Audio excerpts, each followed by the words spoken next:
بسم اللہ الرحمن الرحیم۔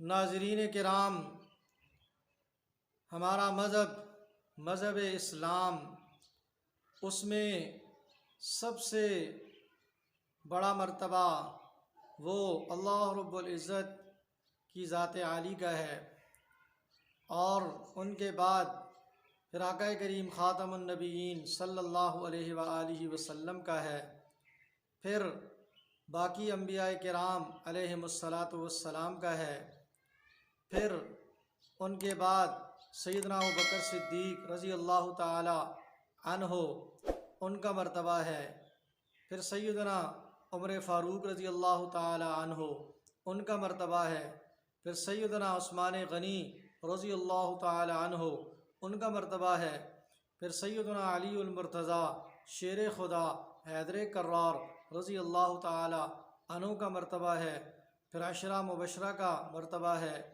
پھر وہ صحابہ جو بدر میں شریک ہوئے ان کا مرتبہ ہے، پھر وہ جو بیعت رضوان میں شریک ہوئے ان کا مرتبہ ہے، پھر وہ کہ جو فتح مکہ سے پہلے مسلمان ہوئے ان کا مرتبہ ہے، پھر وہ کہ جو فتح مکہ کے بعد مسلمان ہوئے ان کا مرتبہ ہے۔ تو اس طریقے سے اللہ رب العزت نے مراتب رکھے ہیں، ان مراتب میں ایک اہم مرتبہ وہ صحابہ کا ہے۔ آقا کریم خاتم النبیین صلی اللہ علیہ وآلہ وسلم کے بعد جو جماعت ہے پہلی، وہ صحابہ کی جماعت ہے۔ اللہ رب العزت نے جب دین آقا کریم خاتم النبیین صلی اللہ علیہ وآلہ وسلم کو دے دیا تو دین کی نسبت کی آپ صلی اللہ علیہ وآلہ وسلم کی طرف۔ قرآن میں لکم دینکم ولی دین، تمہارے لیے کافرو تمہارا دین ہے اور میرے لیے میرا دین ہے۔ تو یہاں دین کی نسبت آقا کریم خاتم النبیین صلی اللہ علیہ وآلہ وسلم کی طرف کی گئی۔ پھر یہی دین جب آقا کریم خاتم النبیین صلی اللہ علیہ وآلہ وسلم نے صحابہ کرام کو دے دیا تو اللہ رب العزت نے ارشاد فرمایا الیوم اکملت لکم دینکم واتممت علیکم نعمتی ورضیت لکم الاسلام دینا۔ آج کے دن میں نے مکمل کر دیا تمہارے لیے تمہارا دین۔ قرآن مجید کے سب سے پہلے مخاطب وہ صحابہ کرام ہیں، تو لہٰذا یہاں دین کی نسبت صحابہ کی طرف کی، کیونکہ آقا کریم خاتم النبیین صلی اللہ علیہ وآلہ وسلم نے دین صحابہ کو سکھا دیا۔ اسی طریقے سے مجھ تک آپ تک سارے مسلمانوں تک جو دین پہنچا آقا کریم خاتم النبیین صلی اللہ علیہ وآلہ وسلم کے بعد وہ صحابہ کے ذریعے سے پہنچا۔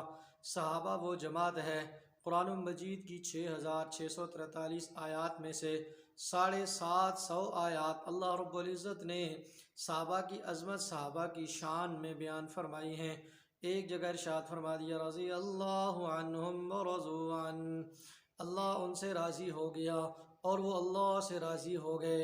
ایک جگہ ارشاد فرما دیا وَلَقَدْ عَفَا اللَّهُ عَنْهُمْ، پکی بات ہے اگر بتقاضۂ بشریت ان سے کوئی کمی ہو چکی اللہ نے ان کو معاف کر دیا۔ ہم میں سے کسی کے لیے جائز نہیں ہے کہ صحابہ کے لیے قاضی بن جائے اور ان کی غلطیاں نکالنا شروع کر دے، کسی کے لیے یہ جائز نہیں ہے۔ اسی طریقے سے ایک جگہ ارشاد فرمایا اولئک یبدل اللہ سیئاتہم حسنات، یہی لوگ ہیں اللہ نے ان کی برائیوں کو نیکیوں میں تبدیل کر دیا۔ یہی صحابہ کرام ہیں جن کے بارے میں فرما دیا اولئک هم المؤمنون حقا، یہی پکے سچے ایمان والے ہیں۔ لہم مغفرۃ ورزق کریم، ان کے لیے بخشش ہے اور عزت کی روزی ہے۔ ایک جگہ ارشاد فرما دیا اولئک هم المفلحون، وہ سارے کامیاب ہیں۔ ایک جگہ ارشاد فرما دیا وَكُلًّا وَعَدَ اللَّهُ الْحُسْنَى الْجَنَّةَ، سب کے ساتھ اللہ نے جنت کا وعدہ کیا ہے۔ اس لیے صحابہ کو اللہ نے بڑا مرتبہ عطا فرمایا۔ اہل سنت والجماعت ان کا عقیدہ یہ ہے کہ جو بھی صحابی ہے ایمان کی حالت میں اس دنیا سے گئے ہیں تو ان کو ان کے بارے میں ہم میں سے کسی کو کوئی بات کرنا یہ درست نہیں ہے۔ آقا کریم خاتم النبیین صلی اللہ علیہ وآلہ وسلم نے ارشاد فرمایا لا تسبوا اصحابی فإنہم خیارکم، میرے صحابہ کو برا بلا نہ کہو، اس لیے کہ وہ تم میں سے بہترین ہیں۔ صحابہ کے ایمان کو معیار قرار دیا، فرمایا فَإِنْ آمَنُوا بِمِثْلِ مَا آمَنْتُمْ بِهِ فَقَدِ اهْتَدَوْا۔ اس لیے صحابہ کرام کے بارے میں جو عقیدہ ہے وہ یہ رکھا جائے کہ ہر صحابی الصحابۃ کلہم عدول، ہر صحابی وہ عدالت والا ہے۔ تو جو صحابہ کے بارے میں صحیح مرتبہ ہے، صحیح مقام ہے، صحیح عقیدہ ہے، اللہ مجھے بھی اس کی توفیق عطا فرمائے، اللہ آپ کو بھی اس کی توفیق عطا فرمائے، دوسروں تک پہنچانے کی توفیق عطا فرمائے۔